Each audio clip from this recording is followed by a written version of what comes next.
हैं।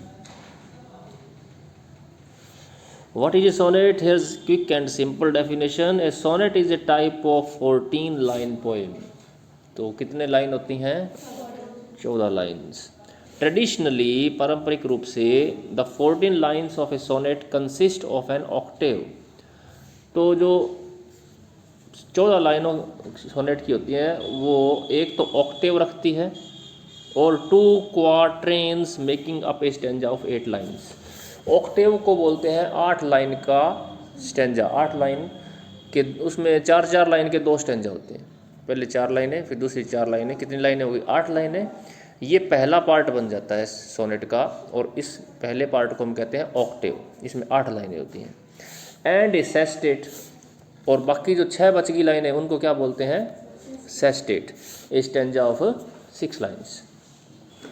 Sonnets generally use a metre of iambic pentameter. तो sonnet में जो मीटर यूज़ होता है उसको बोलते हैं आयाम्बिक पेंटामीटर। अब ये मीटर क्या है ये आपको बताएंगे। जनरली एक लाइन की जो लेंथ होती है उसको मीटर में नापा जाता है। वो मीटर नहीं जिससे कपड़ा नापते हैं, ये मीटर अलग है। इसमें 1 मीटर के अंदर 10 फुट होते हैं। 1 फुट के अंदर 2 सिलेबल होते हैं। जनरली 2 सिलेबल होते हैं। सिलेबल क्या होता है? सिलेबल होता है मिनिमम प्रोनाउंसिएशन यूनिट, साउंड की वो यूनिट जिसको हम प्रोनाउंस कर सकते हैं। जैसे कंप्लीट। कंप्लीट में 2 सिलेबल हैं। कितने सिलेबल हैं? 2। कैसे हैं? अंदाज़ा लगाओ ज़रा। कंप्लीट, इसमें 2 साउंड है। कंप्लीट साउंड का आप मान सकते हो स्वर से। इसमें 2 स्वर हैं। कम में 1 स्वर है ए, प्लीट में 1 स्वर है ई, यानी 2 स्वर हुए ना, ए और ई। तो इसमें कितने सिलेबल हैं? 2 सिलेबल हैं। यानी सिलेबल को आप ये भी कह सकते हो कि वोवल साउंड कितनी है एक शब्द के अंदर। जितनी वोवल साउंड होगी उतने ही उसके अंदर सिलेबल होंगे। कंप्लीट को अगर हम डिवाइड करना चाहें, यानी इसकी जो कंप्लीट की जो साउंड है उसको डिवाइड करना चाहें तो 2 में डिवाइड कर सकते हैं। कंप्लीट, कंप्लीट, इसमें 2 वोवल आते हैं। तो बहुत सारे ऐसे शब्द हैं जिसमें 2 से ज़्यादा भी सिलेबल होते हैं।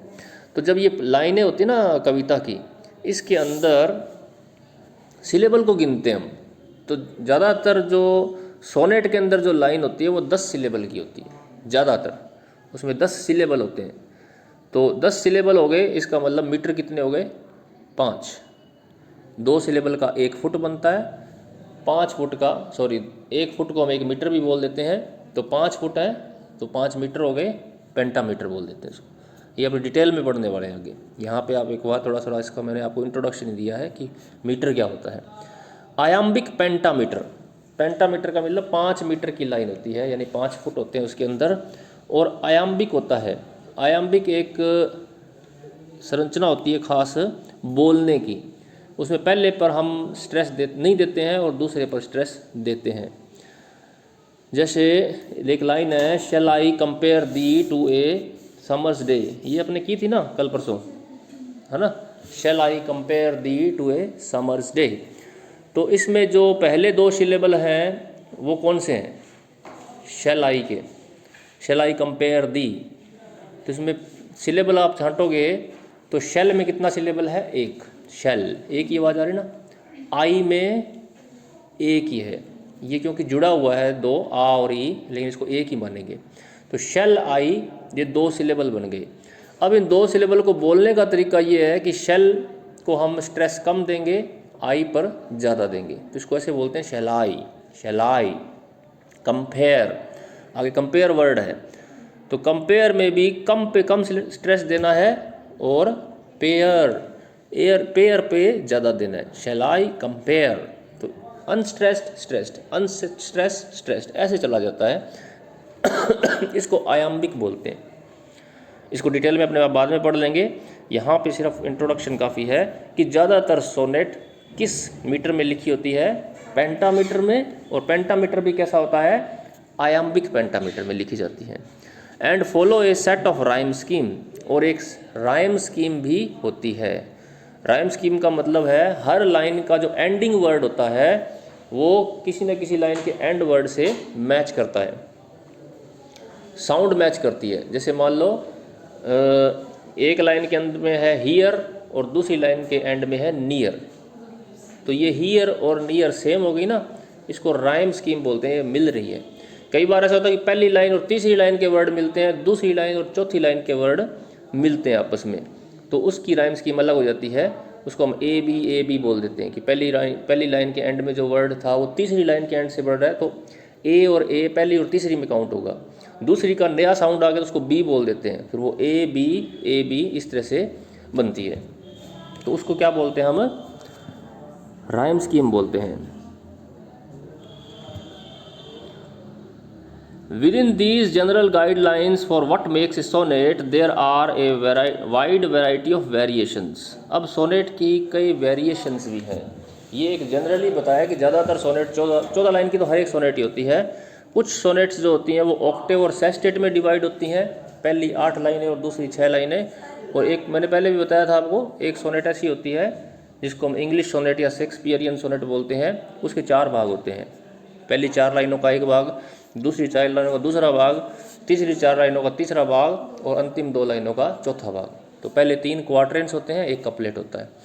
4 लाइनों के स्टेंजा को क्वार्टरेन बोलते हैं। क्या बोलते हैं? Quatrain. Sonnet generally use a metre of iambic pentameter, ये हो गया था। The 2 most common sonnet variations are the Italian sonnets are also called a Petrarchan sonnet and the English sonnet also called a Shakespearean sonnet.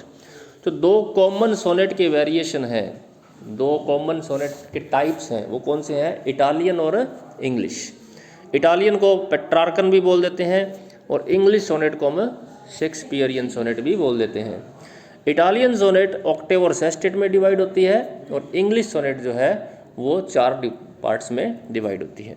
The main difference between the Italian and English sonnet is in the rhyme scheme they use, और rhyme scheme के अंदर भी difference होता है।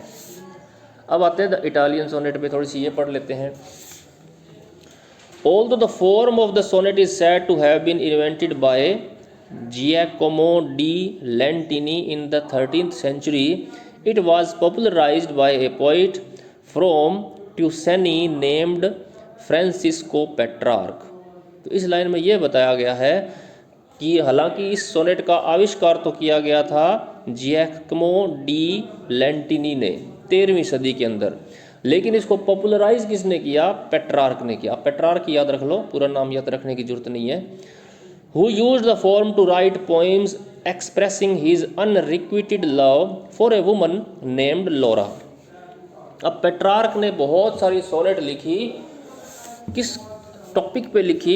उसने एक औरत लोरा के नाम से लिखी, सारी लोरा के लिए लिखी, जिसमें उसने अपने अनरिक्विटेड लव को एक्सप्रेस किया। अनरिक्विटेड लव वो होता है जिसके बदले में प्यार मिलता ना हो, एक तरफा प्यार। अनरिक्विटेड जो पूरा नहीं हुआ। तो ज़्यादातर इसने ये लव पोइम्स लिखी हैं सोनेट की लोरा के लिए। तो ये पॉपुलर काफ़ी हुई उसकी लिखी हुई कविताएं, तो उसका नाम यही पड़ गया पेट्रार्कन सोनेट, क्योंकि उसने उस पैटर्न पे लिखी थी ऑक्टेव और सेस्टेट के। The original form of the Italian sonnet is therefore known as the Petrarchan sonnet. तो बाद में इसका नाम पेट्रार्कन सोनेट पड़ गया। Consisting of 14 lines total. उसमें कितनी लाइन होती हैं? 14 लाइन्स सभी में ही होती है। The poem begins with 2 quatrains. तो पोएम की शुरुआत होती है 2 क्वार्टरेंस से। 2 क्वार्टरेंस का मतलब कितनी लाइनें हो गई? 8 लाइनें हो गई।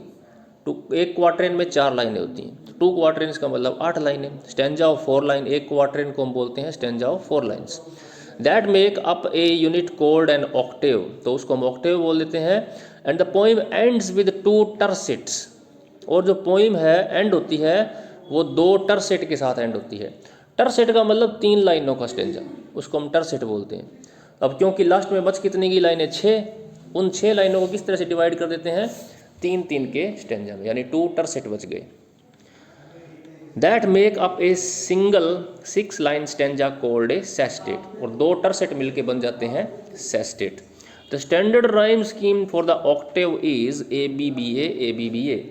तो राइम स्कीम जो है ऑक्टेव की वो क्या होती है, ये ए बी बी ए 8 लाइनें होगी ना। While the rhyme scheme for the sestet is either C D E D C E और C D C D C D. तो इन दोनों में से कोई भी एक हो सकती है। एक और सी डी ई भी होती है, इन्होंने बताया नहीं है, कईयों में वो भी है। The typical structure of the Italian sonnet is for the octave to contain what is called a proposition। अब स्ट्रक्चर कैसा होता है इटालियन सोनेट की, संरचना कैसी होती है, उसमें क्या होता है, ऑक्टेव के अंदर प्रोपोजिशन होता है, ऑक्टेव के अंदर इंट्रोडक्शन होता है किसी प्रॉब्लम का। प्रोपोजिशन का मतलब प्रोपोज करना, यानी कोई चीज़ का इंट्रोडक्शन होता है, परिचय कराया जाता है। कोई भी प्रॉब्लम हो सकती है, कोई भी उसके मन का ख्याल हो सकता है, उसके अंदर ऑक्टेव के अंदर वो हमें इंट्रोडक्ट कराता है। विच इस्टेब्लिशेस ए प्रॉब्लम, जो एक प्रॉब्लम को इस्टेब्लिश करता है। सच एज अनरिक्विटेड लव, जैसे कि अधूरा प्यार। अनरिक्विटेड का मतलब जिसका रिस्पॉन्स ना मिलता हो, उस प्यार का। यानी पहली 8 लाइनों में तो हो सकता है वो अपनी इस प्रॉब्लम को बताए कि मेरे को जिससे मैं प्यार करता हूँ वो मुझसे प्यार नहीं करता, इस तरह की बात बता सकता है। सेस्टेट में हो सकता है वो अपने आप को मना रहा हो कि कोई बात नहीं, एक तरफा प्यार भी जायज़ है, कोई दिक्कत नहीं है, वो ना करे तो ना करे, इस तरह का वो अपने आप को समझाता है, वो सेस्टेट में आ जाता है।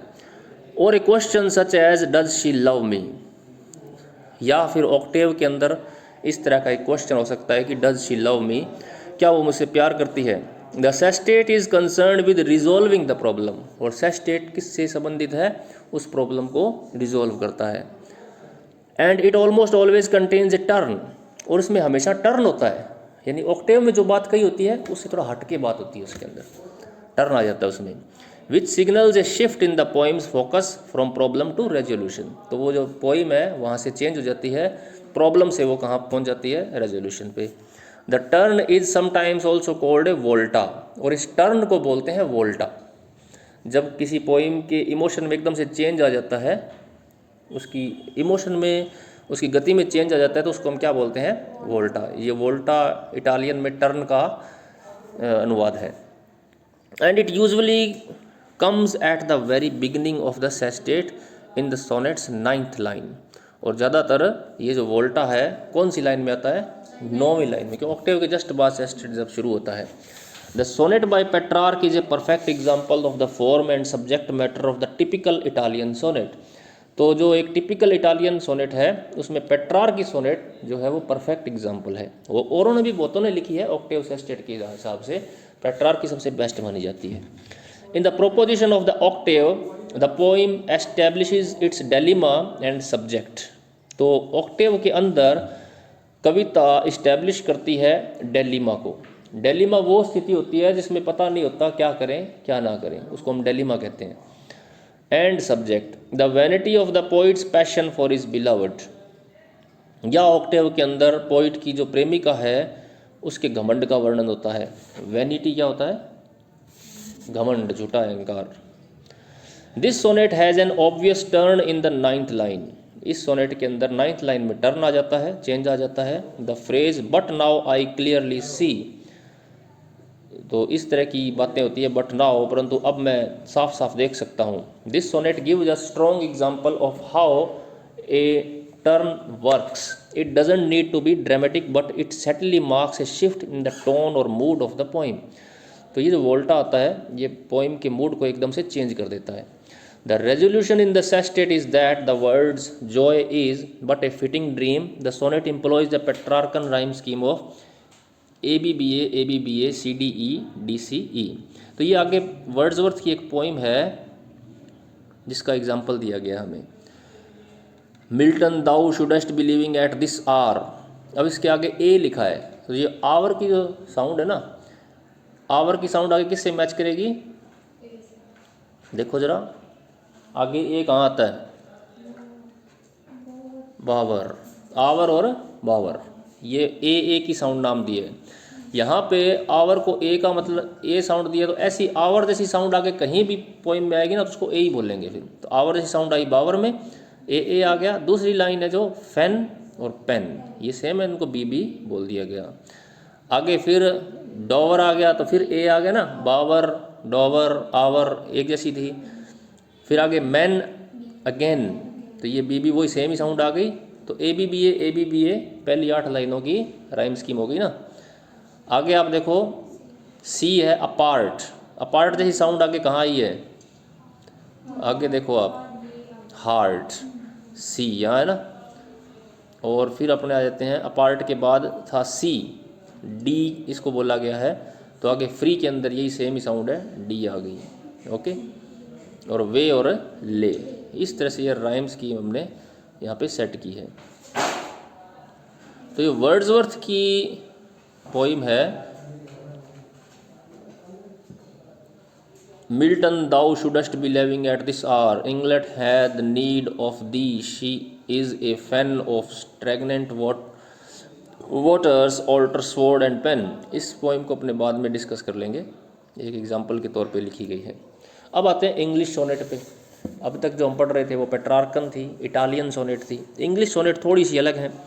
The English poet Thomas Wyatt introduced the sonnet to the English language in 16th century. ये थोड़ी इंपॉर्टेंट चीज़ है कि इंग्लैंड में सोनेट को सबसे पहले इंट्रोड्यूस किसने किया, थॉमस वेट ने 16th सेंचुरी में, by translating the works of Petrarch. उसने पेट्रार्क के वर्क को ट्रांसलेट किया इटालियन से इंग्लिश में। जो पेट्रार्क ने सोनेट लिखी थी ना इटालियन में, इसने क्या किया, उनको इंग्लिश में ट्रांसलेट किया। Wyatt's contemporary the Earl of Surrey then made innovations to the form by introducing a new structure and rhyme scheme. अब वेट का कंटेम्प्रेरी एक आदमी था, the Earl of Surrey. Contemporary का मतलब समकालीन था, उसी के समय का था। उसने थोड़ा इनोवेशन किया उस सोनेट में। इनोवेशन का मतलब थोड़ा सुधार कर दिए। इनोवेशन क्या किया, उसने स्ट्रक्चर चेंज कर दिया और राइम स्कीम भी चेंज कर दी। स्ट्रक्चर पहले तो ये था भी ऑक्टेव और सेस्टेड था, इसने कैसे किया, which became the defining characteristics of the English sonnet. और उसने जो चेंज किए वो इंग्लिश सोनेट की खासियत बन गई। The 14 lines are written in iambic pentameter and are taken up by 3 quatrains of 4 lines. तो उसने जो चेंज किया वो ये था कि 14 लाइनों को उसने आयम्बिक पेंटामीटर में लिखा और 3 क्वार्टरेंस सेट कर दिए। 3 क्वार्टरेन का मतलब 4-4 लाइनों के 3 स्टेंजा हो गए, 12 लाइनें तो ये होगी, और 4 lines followed by A 2 line couplet. और लास्ट में क्या होता था, एक 2 लाइन का couplet.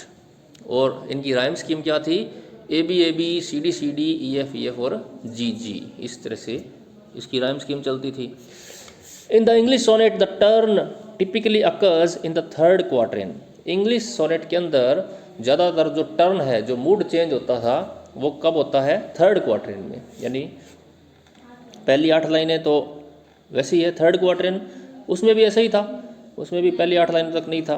But William Shakespeare broke from this rule, परंतु शेक्सपियर ने इस रूल को तोड़ दिया by frequently situating the turn in the final couplet of his sonnet. और उसने इस टर्न को कहाँ स्थापित किया, लास्ट के कपलेट के अंदर। In fact Shakespeare quickly became the English sonnets most venerated practitioner. और शेक्सपियर जो था वो सबसे ज़्यादा इस इंग्लिश सोनेट को यूज़ करने वाला बन गया और सबसे ज़्यादा फेमस भी हुआ शेक्सपियर। हालांकि शुरुआत किसने की, थॉमस वेट ने, उसके बाद अर्ल ऑफ सरे ने। शेक्सपियर ने सबसे ज़्यादा इसको पॉपुलराइज किया। And the English sonnet is often refer to as the Shakespearean sonnet as a result.